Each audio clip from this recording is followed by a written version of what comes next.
Well, the Halo Infinite roadmap is finally here, and as many of us anticipated, it is extremely underwhelming. It ain't good. It's not what the game needed.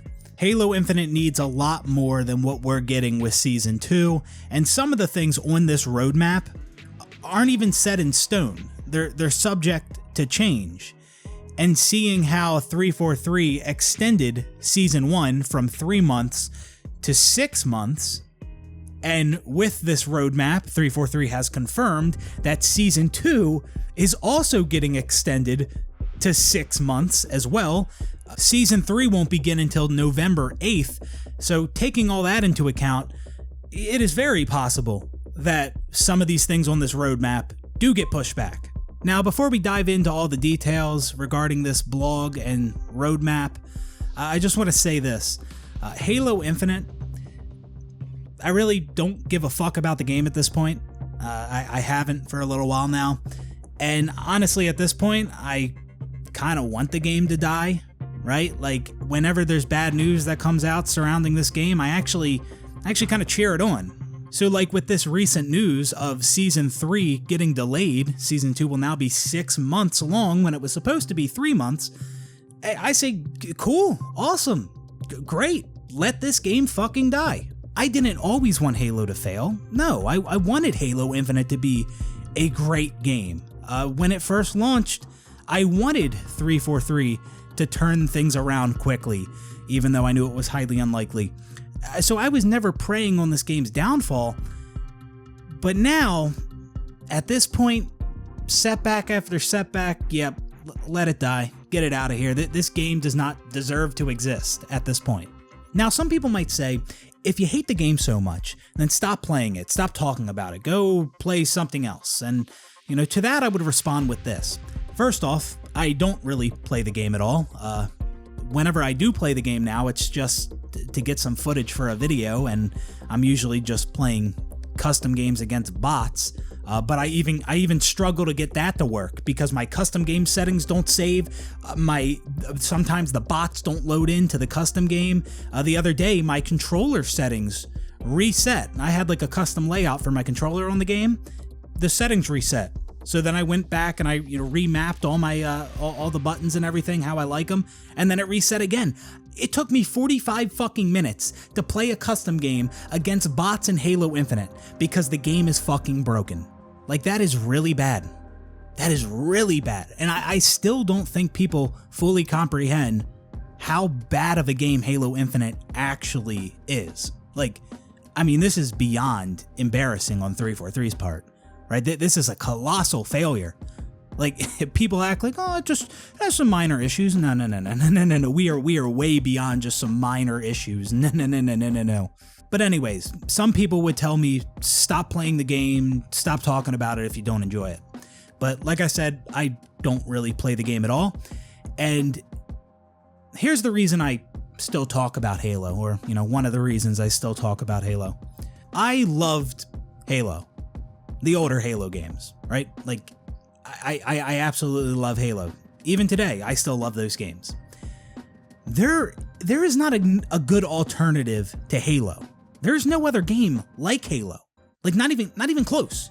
I guess the closest games you could say to Halo are like other arena shooters like a Quake or an Unreal Tournament and stuff like that. But I mean, those games are dead. And, even if I wanted to play those games, it's still not, I still prefer Halo's gameplay. And then Halo has so much more to offer with the custom games and the Forge and the campaign and the firefight and everything else. So not even a Quake-style arena shooter is a good alternative to Halo, and that's the problem here. It's not just, Halo's dead, I don't like it anymore, let me just go play something else. Well, there is nothing else like Halo. There's nothing. Like, I don't even know if I'd consider myself a gamer. Like, I used to be back in the day, before Halo. I would play all kinds of different games. But ever since Halo 3, I've primarily just played Halo.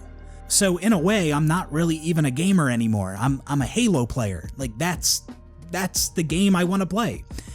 And because there is no good alternative, the next best thing is to talk about Halo.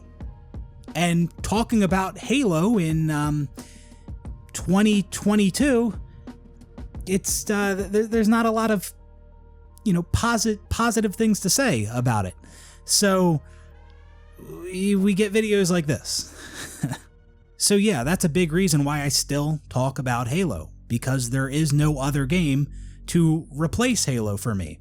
And I forgot to mention Splitgate. Splitgate with the portals and everything, that's extremely different than Halo. And again, Halo has a lot more to offer with all of its other content, features, and modes. So yeah, there isn't another game to replace Halo for me. So the next best thing would be just talking about Halo, and that's what I'm doing. If there was another game that brought me as much enjoyment as Halo does, then yeah, I'd probably be playing that and making videos about that game, but it just doesn't exist. But anyways, with that out of the way, let's talk about this new Halo blog and roadmap. So first off, 343 have made it clear that this roadmap is subject to change. It's not set in stone. They said this exactly. More than anything else, we want this roadmap to be accurate and reliable. Some items and dates are certain, and these are clearly listed. Others are marked as targets or goals, and they will become more certain over time. The roadmap's time frame will also expand as we announce longer-term initiatives. In other words, this roadmap is an evolving document, and we'll let you know when we make changes to it. So they say they want this roadmap to be accurate and reliable, but it's the most unreliable roadmap I've ever seen, because it's subject to change and they have things listed on here as targets, so it's possible they don't even come in Season 2. They say the roadmap is an evolving document, so yeah, things could possibly even get added to it that we don't know of. So yeah, kind of definitely the most unreliable roadmap I've ever seen. Now, I'm sure that 343 were well aware that when they put this roadmap out and confirmed that Season 3 was getting delayed, I'm pretty sure they knew people weren't going to be happy with it. They probably anticipated the backlash, but here's the thing. Even if you're certain people are going to criticize the hell out of something, that's not a reason not to share it with the community. That just is what it is. Like, this roadmap is very underwhelming, and I think there's a good chance 343 knew people weren't going to like it, but that's not a reason not to share it with everyone.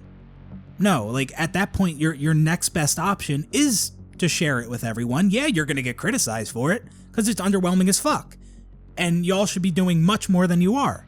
But with that being said, withholding information, not sharing these things with the community, that is not the better option. No, you have to put this stuff out here. Yes, there's going to be backlash.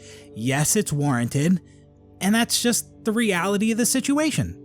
Also within this blog, 343 have once again mentioned their priority 0, where they say, with a priority 0 of team health and getting ourselves into a sustainable development rhythm so that we can deliver great experiences to all of you while maintaining a healthy work-life balance, we know we need to deliver more content and more features more quickly. Staying true to priority 0 means that sometimes we need to slow down in order to stay healthy and move faster later, but we're also aggressively looking at ways to accelerate. So I don't really know why 343 keeps mentioning this priority 0. I don't really know what the purpose of that is. I mean, I guess it's supposed to serve as some kind of an excuse. Their priority 0, which just the name itself is fucking stupid, but it's about maintaining a healthy work-life balance. And? Like, what exactly does that even mean in 343's eyes? Because, I mean, that's subjective, what you consider a healthy work-life balance.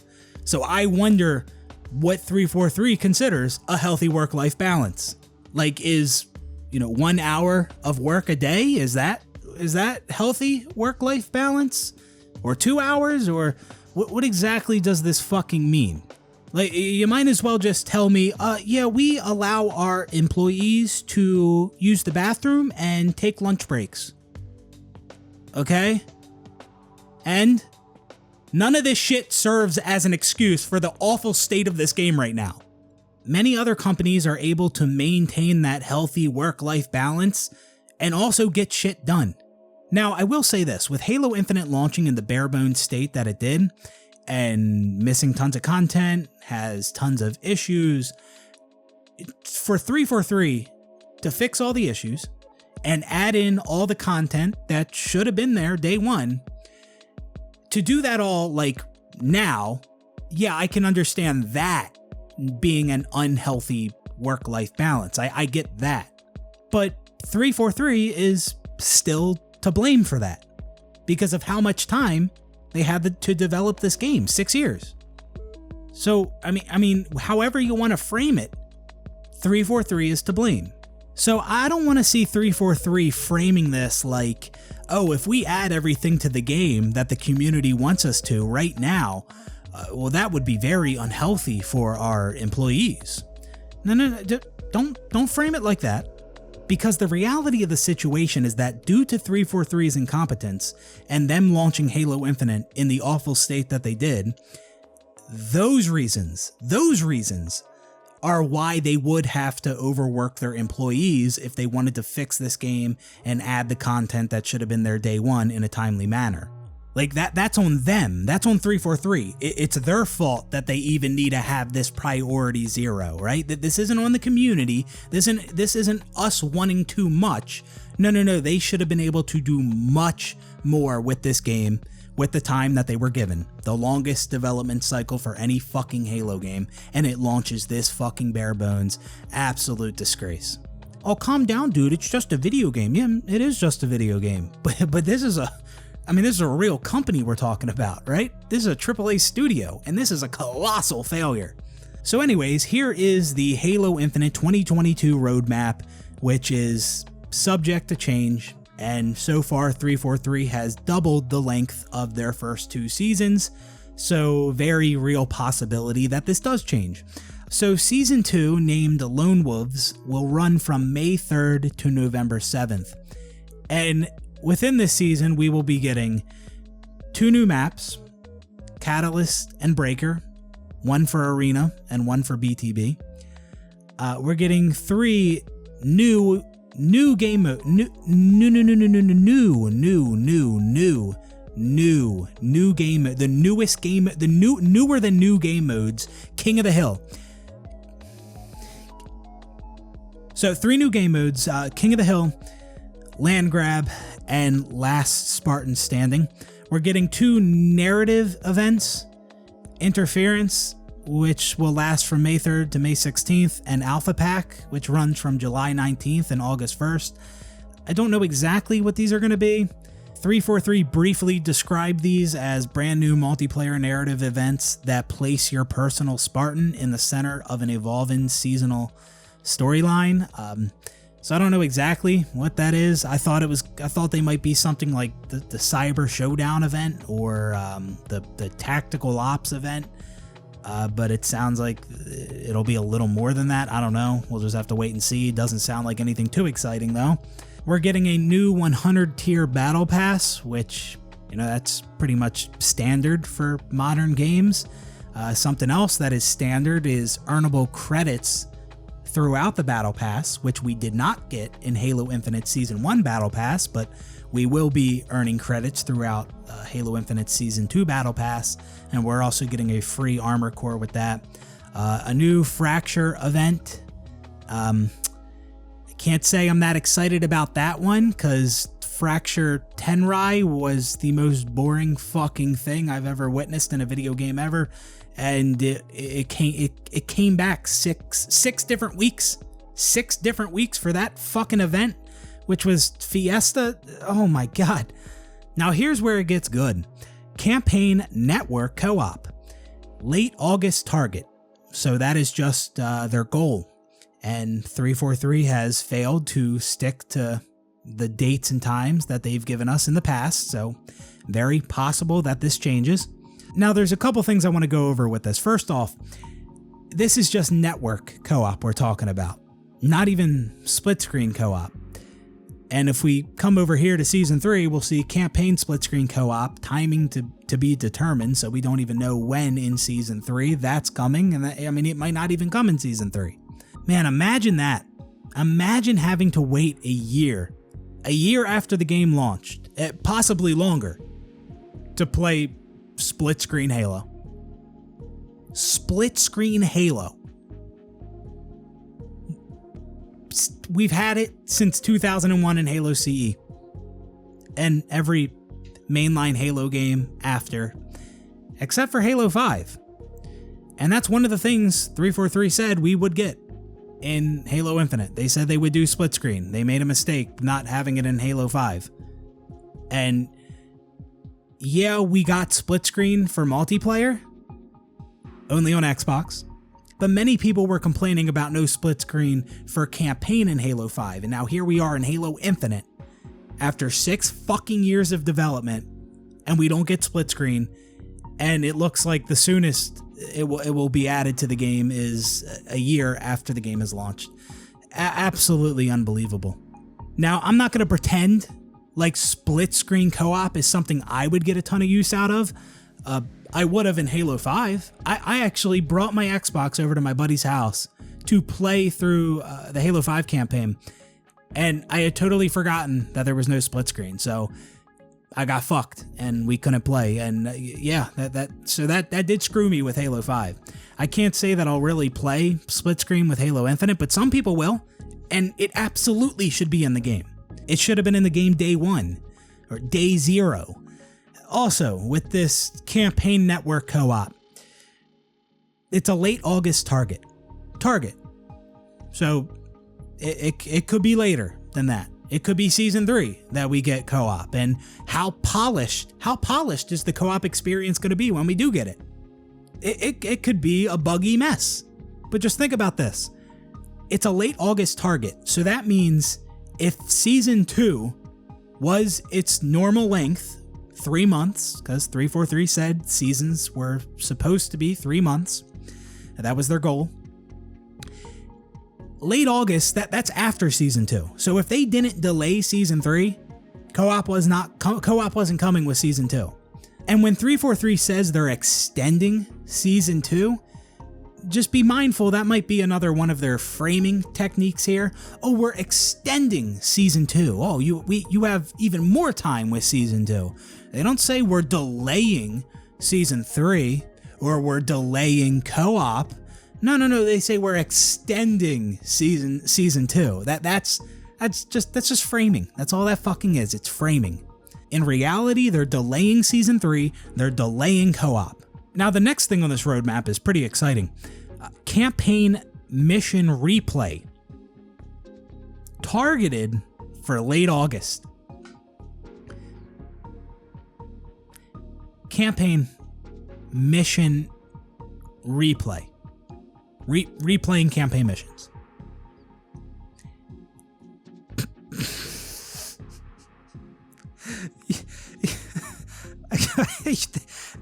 They put that on their fucking roadmap. Oh my god, what the fuck? And then we have the Forge open beta targeted for September, and 343 says we're targeting a Forge open beta later in Season 2. Forge will persist from the open beta onwards, evolving and growing over time. So it sounds like once the open beta for Forge begins, it's never going away. Who knows what the state of Forge will be? It could be a disaster. It could be, I don't know how advanced it is right now, but I've seen some leaks. It does seem like you can do some pretty cool things in there, but again, I don't know how polished it is. And also, this is September. September we're talking about. Right now we're in April. We're at the end of April. So that is a 10-month wait just to get Forge in beta form. All I can say is this Forge better. It better be good. And I mean, with it being 10 months post-launch, possibly longer to get Forge in the game, it's hard to say. I don't even know I don't even know at this point if Forge being, really good, I don't know if that even justifies it not being here for 10 months at this point. Like, it's just hard to say because there is so much that you can't do without Forge in the game. The game is super limited. But, I can understand a Forge delay if Forge is, insane like it was in Halo 5. And it only took them like a month and a half to get Forge into the game post-launch. That was understandable. But this, 10 months, this Forge has to be something beyond our comprehension for it to be justified. And the last thing they have listed on this roadmap for Season 2 are quality of life improvements, and we're going to touch more on that in a second. But they also show some things that we're getting with Season 3, which starts on November 8th, which is a new 100-tier battle pass, new maps, new modes, new sandbox items, new narrative events, new Fracture event, Forge open beta, quality of life improvements, and campaign split-screen co-op. Timing to be determined. I am wondering where is the where's the campaign DLC? Maybe that could fall under new narrative events in Season 3, but from what they described of them in this blog, that doesn't sound like that's actual campaign DLC. So I don't know where that is. I don't like. I really don't know what to say on that. Like, unless that's something that is, coming with Season 2 or Season 3 that they just haven't mentioned yet. Like, we never really got campaign DLC in past Halo games, unless you count Spartan Ops, but I don't consider that actual campaign DLC. But with Halo Infinite, being a live service game, I did think we would get campaign DLC. I thought it was possible that we get that with Season 2. I really did. But it doesn't look like that's on here. I don't see it listed for Season 3 either. I just feel like it's really weird that there's not even a mention of it. Like, there's not even like, oh, we're targeting a campaign DLC for Season 3. I'm like, the fact that that's not even on here is weird. Now, here's what 343 said regarding quality of life improvements. They say, quality of life is shorthand for bug fixes, new features, and/or content to address issues negatively impacting player experience. We'll be delivering quality of life improvements as part of season releases and as separate updates during seasons. Our player-facing term for quality of life updates that land during seasons is drop pods, and much like their ODST namesakes, these release vehicles are meant to drop in hot just as soon as they're ready. Our target is one drop pod every month, and you can expect drop pods to vary in scope and size.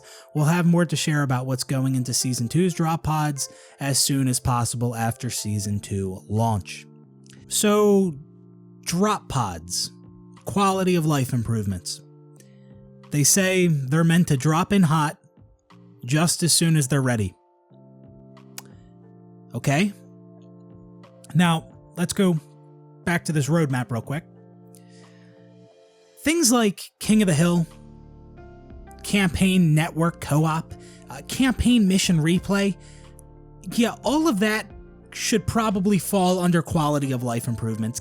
Get all of that shit the fuck off of this roadmap. None of that counts. It doesn't count as a seasonal update. It doesn't. Even these maps, Catalyst and Breaker, these two new maps, I don't even really know if that's worthy of a seasonal update. Two maps after 6 months? Halo Infinite is a live service game, and it has taken 6 months to add new maps to the game, and it's only 2 maps. Literally every mainline Halo game since Halo 2, 2004, has added new maps to the game sooner than Halo Infinite, and a larger quantity of maps than Halo Infinite, since Halo 2 in 2004. But Halo Infinite, the live service game, it has taken 6 months to get only 2 new maps. That is there's no excuse for that. And that's 6 months I mean, that's just 6 months it took them to get these 2 new maps in the game. But how long is it going to be until we get more maps? Because it says on this roadmap, Season 3, new maps. And for Season 2, the only 2 new maps listed are Catalyst and Breaker. So if we don't get any more maps added to this game before Season 3, that is 2 maps in a year of Halo Infinite. Live service game. 2 new maps in a year. Every other mainline Halo game since Halo 2 in 2004 has done much better. I mean, yeah. Am I surprised? No. No, I'm not surprised at all. But it's just really bad. And like I've said in the past, I just don't think 343 really gets that yet. I don't think they truly understand just how awful this game is in terms of the game itself and the live service. It's been terrible.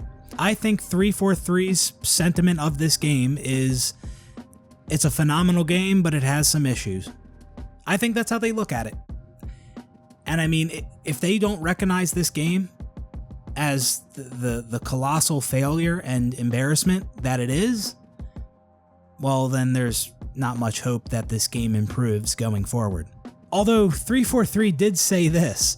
They said, please understand that all of us at 343 are fully committed to making Halo Infinite the best Halo experience ever. Are we sure about that? That's a big statement. Yeah, that's actually a real big statement. I'm sure many people just read over that and just said, yeah, whatever. But think about it. Like, before, there was the possibility that 343 just, didn't give a fuck and they just, didn't care about the game.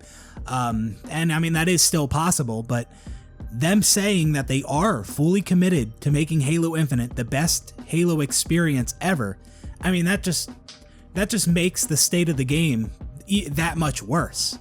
You're fully committed to making this game the best Halo experience we've ever seen, and you're doing this bad of a job. Like, at least if you said you weren't trying, like, yeah, we just don't really give a fuck about the game, so go fuck yourself. Like, at least then it'd be like, okay, well, they just don't care about the game. But you guys are trying to make this the best experience ever? Holy shit. Yeah, that just made everything so much worse. And now the last thing I want to go over in this video is the absence of a progression system on this roadmap. Now, that could fall under quality of life improvements, but is something as big as a progression system? I mean, that's huge. A progression system, I'd say that's bigger than these new game modes, these new maps, these events. A progression system is massive. And so that not being listed on here is, makes me think that maybe we're not even getting that with Season 2. Unless, of course, it falls under quality of life improvements. But again, like, it should be its own thing on this roadmap. And keep in mind that 343 has said in the past that adding a progression system to the game was their top priority. Like, not one of their top priorities. They said it was their top priority. Progression system. Now, in 343's Season 1 outcomes report that they put out a couple weeks ago, they said this. Feedback. Desire for a career progression system separate from the Battle Pass. And then they go on to say a career progression system is in the design phase right now. We want to nail it out of the gate, and that's going to take some time. So just pay attention to that wording, a career progression system. Because after that, they go on to talk about per match XP. They say feedback, award per match XP that takes performance into account.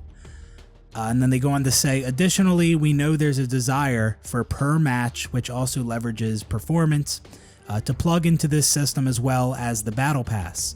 Per match XP is on the way and will land this year. And then in this section here, they have career progression and per match XP that takes performance into account listed as two different things.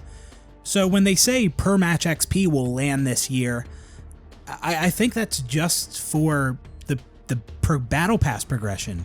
Per match XP that takes your performance into account. I think that's just for the battle pass. The actual career progression system, like a system in every mainline Halo game since Halo 3, like the XP system in Halo 3 or the credit system in Halo Reach or the SR system in Halo 4 or Halo 5, that career progression system they call it, yeah, it doesn't sound like we're getting that this year. And again, before the game even launched, they said that is their top priority. Again, that is just a massive failure. A progression system is absolutely fundamental and should have been there day one. And that's the thing, man. Some of these things, such as a progression system and campaign mission replay, God, I just feel fucking retarded saying that. And campaign co-op, like, these aren't things you really get that excited about when they're added. Like, these are things you go, okay, cool. It took you long enough. Should have been here at launch. Like with co-op campaign, many people have already played through the campaign or played through it multiple times and, explored the missions and things like that. So it's not new anymore. You can't, those people who have played it already, they can't get that experience of hopping into the campaign for the first time with some buddies. Like that's done. And some people might be burnt out on the campaign and it's not that exciting to them anymore. So now when they finally play through it co-op, when that does get added, it's not as exciting to them anymore. So adding co-op to the game this long after launch just does not undo all the damage done from it not being here at launch. And it's a similar thing with campaign mission replay. Campaign. I'm talking about replaying missions getting added to a Halo game in 2022. What the fuck is this timeline? Get me out of here. Take me back. But anyways, the ability to replay campaign missions, that's something many people may have utilized, when the game came out and they were playing through the campaign once or, several times or whatever. But at this point, maybe they're burnt out on the campaign. They've already played it. They're done with campaign now. So now they won't really use a mission select feature. So that getting added to the game this late after launch does not undo the damage done from it not being here at launch. And same thing goes for the progression system. Like, yeah, I guess it's cool when it does finally get added to the game, whenever that may be, but it didn't, all your playtime before the progression system didn't go towards that progression rank. Like, none of that mattered. Or they could do the thing where when they do add the progression system, it does take into account all your playtime prior, but then if they do that, then you'll just, think of how many ranks you're skipping if it takes into account all the matches you've played, before the system was added. So that's not very satisfying either, because you just skip through the progression system. So I just wanted to point that out, that when some of these things are added, it's not just like, okay, it's added now, everything's fine, we're all good. Well, no, I've already played through the campaign a bunch and now I'm bored of it and I don't want to play it anymore, so I don't care about co-op. Or, a progression system's added, but all the time I've put into the game prior had no impact on my progression rank. And it doesn't undo all the damage that was done from it not being here at launch. So yeah, it getting added later is, it's better late than never, but it's not better than it being there at launch. And I don't just say that because you would be able to experience those things sooner if they were there at launch. No, I say that because the player's experience would be better if they were there at launch. And because they weren't, you can't get that back. But anyways, that's going to do it for this one. I think I've said everything I need to say regarding this pathetic roadmap that is subject to change, so it could change. Very likely that it does change. Yeah, just very underwhelming, although I, obviously didn't have high expectations for it at all. Halo Infinite is in shambles. The game sucks. People don't want to play it. And MCC currently has more players on Steam than Halo Infinite does on Steam. That's, very bad luck for Infinite. And I was actually watching that AT&T Halo tournament with streamers today. Well, today at the time I'm recording this, and like every stream most of the streams I clicked on, the streamer, like they weren't having a good time. They couldn't wait to get off the game. I mean, some of them were talking about not even finishing the tournament because they were having an awful time on there. So yeah, I mean the game is in an awful spot right now. It is really bad. And nobody should be trying to sugarcoat it. It is just in a really bad spot. Why am I still talking about a game that I hate? Because again, I love Halo, the older Halos, and I do still play them, but I would like a new game, and there is no good alternative to Halo. So yeah, again, next best thing is to talk about Halo. So that's what we're doing. That's what we'll continue to do, and I will see you guys on the next one. Peace out, everybody.